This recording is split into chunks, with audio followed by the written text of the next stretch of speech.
What's up, Scrubs? I'm here with another deck profile. It's a deck I kind of talked about. You've seen it on a video on camera one time when I played against Zamasu and ended up steamrolling Zamasu relatively easily.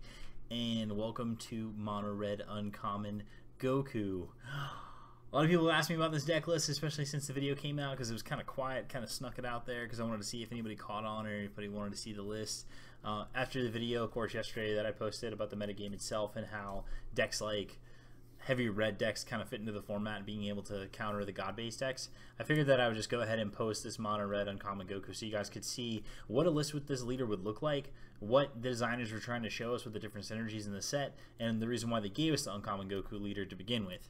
Of course, this deck itself, you can take a lot of the shell, a lot of the cards that go into this list, and you can kind of jam it with any other leader that you want, especially if you want to do somebody like Cell, like we talked about in the video yesterday, where you want to jam all the really good red cards, and then use this front side to be able to keep your hand size low, and of course, as Awaken, one of the Awakens, you'll be able to provide stability on your side to get removal. Or if you just want to run it as is with the Son Goku leader, because his backside is really strong.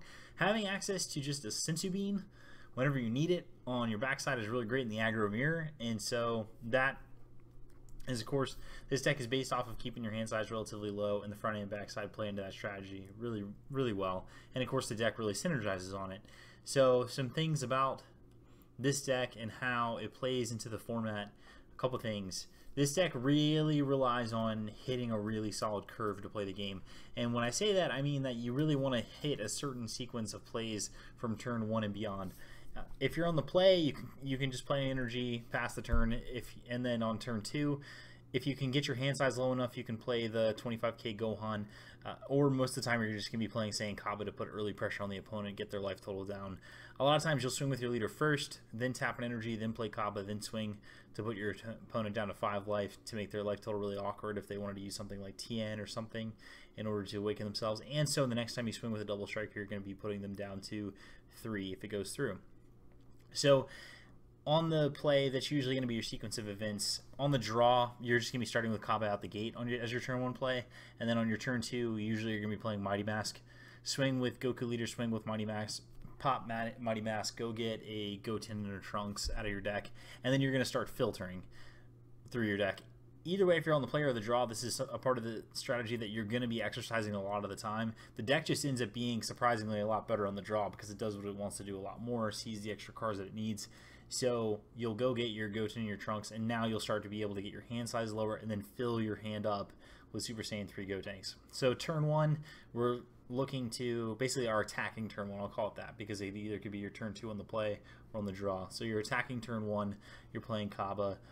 Your next turn, you're looking to play Mighty Mask. Your next turn, you're either playing Ability Unleash Gohan, or you're just going to play Ultimate Comeback Gohan once you get your hand low enough, which is relatively easy, because you can find yourself actually pitching the Goten and the Trunks with 2 other cards if you want to, or pitch them together to go get a Gotenks, so you've just traded 2 cards for 1 to keep your hand size low, and so you can play that Gohan on time. And then, of course, you have Goku's ability to be able to pitch a card, too, to get your hand size lower on the front side. And so once you do that, a lot of times you're going to find yourself to a game state where you've put a lot of pressure on your opponent, and now your opponent's trying to come back.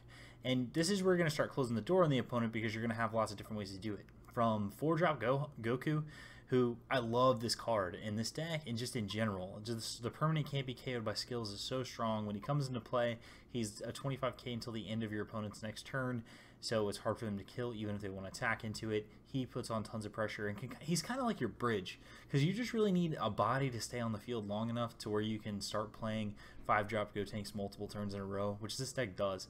A lot of times you're going to have up to 3 Super Saiyan 3 Gotenks in hand, and you're going to be playing them turn after turn after turn until your opponent ultimately has to submit, because they're always going to have double strike.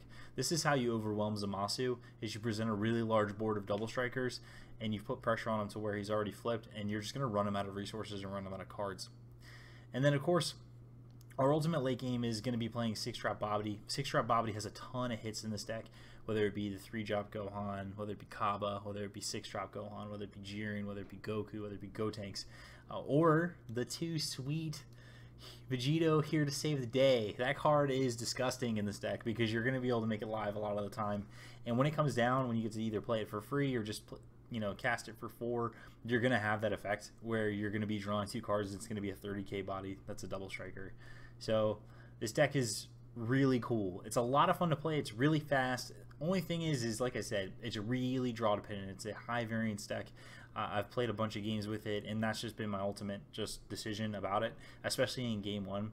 If you wanted to build a sideboard for this deck, I'd highly recommend going blue and probably playing some amounts of Sensu Beans, Ultimate Judgment Jocos, to either play defensively or continue to play offensively and allow you to play multiple threats per turn. So that's some things that you guys can thinking about. But of course, like I said, this shell you can kind of put with almost anything and it's going to work really well. I just wanted to use the uncommon Goku leader because I found his ability on the front and backside really fascinating, and in gameplay and in practice it's actually been really good, especially with cards like Kaba's Awakening, which in this deck is neat because if you swing with your Kaba and your opponent just tries to attack with their leader and they don't combo, you can just Kaba's Awakening to make your Kaba an 11k. So they're not going to be able to kill it that turn. You'll untap with it, which when you do that, that's a huge tempo swing in your favor because that's something you didn't expect to happen, and now you have an extra attacker on board that your opponent wasn't prepared for. The 3-drop Gohan promo, a lot of times there's something you're doing that's either better on turn 3 or you're playing this card on turn 4 beyond just because of the way that the deck ends up playing.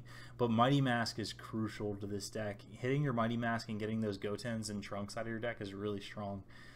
So here, like I said, this is Mono Red Uncommon Goku. Jiren makes a huge splash in this deck. This is probably it's probably one of the most fun decks to play in the game, especially if you're either trying to learn the game really quickly or if you're trying to just go to an event, get your games over as quickly as possible, whether it be you win or you lose. But this deck kind of just, you're always on the edge of your seat because it's like if your opponent just has a decent draw where they stabilize after you put pressure on them, a lot of times you're going to have a hard time winning the game until you just start to play back and you're not tapping out every turn. This deck is a tap out aggro deck. Like you're trying to tap your energy every turn and play threats every turn, but you can stall if you need to. If you are playing against Cell, for instance, you really don't want to play early threats because you're just going to eat them unless you're able to apply pressure. So you really kind of want to wait till you get to turns 4, 5, and 6 where you can start dropping your bombs. And Jiren does a lot of cleanup work. Him being able to attack twice, I remember I got to a board state where I had 2 of them on board and was able to swing with both, once to kill something that was tapped on the table or active on the table, untap both and then swing both at the leader, and that was insane. Hitting stuff off of Babidi is insane. And so just continuing the format discussion, I think that my controlling Babidi is something that just really needs to be looked at from the entire player base perspective. This card I know is only weak to one card, being Cold Bloodlust, but Babidi in general eliminates a lot of different decks from the game itself, because if you are going to be playing any sort of late game strategy, your opponent plays Babidi on 6, and if you don't have an answer for Babidi on 6 and they just have a ton of hits in their deck, a lot of the times the game is just going to be over, and it's going to be really hard to overcome that. So this deck again is one of those Babidi based red decks that just kind of falls into the format, and that's just an archetype within itself, whether it be Goku Black or Goku Black with Babidi, or just be starter deck Goku with Babidi. All of these decks begin and end with Babidi. So again, this card is incredibly strong when it comes to red, because of all the fantastic cards red got this set, and of course from previous sets.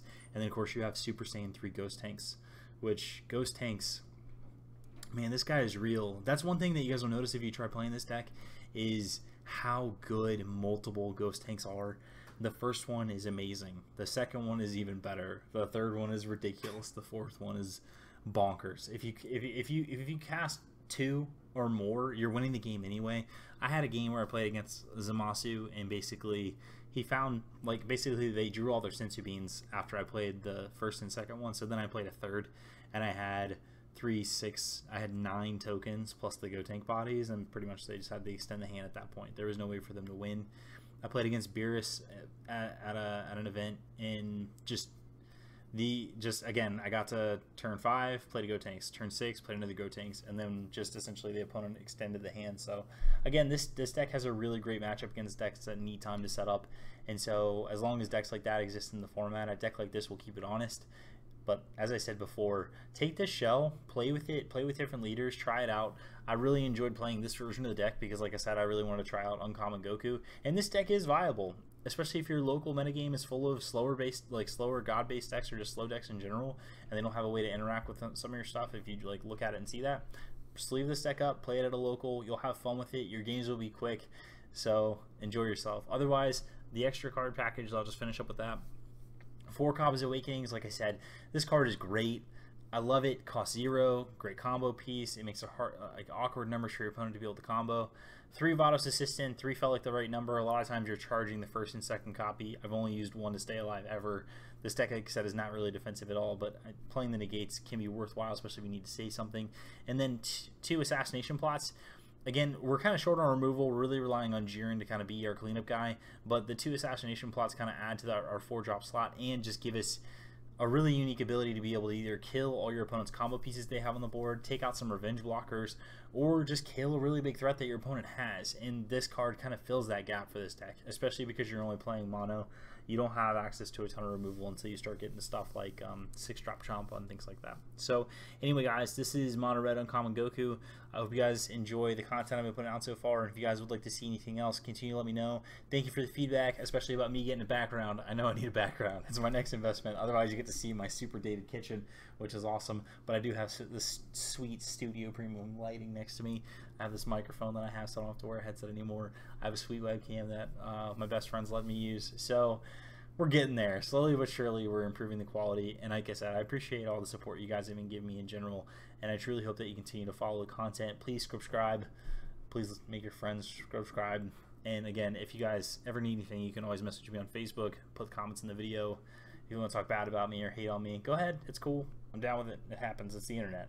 And of course, I'm always down for critical feedback and just helping to get better at this, at the game, whatever. If you guys ever want to talk about the format, let me know.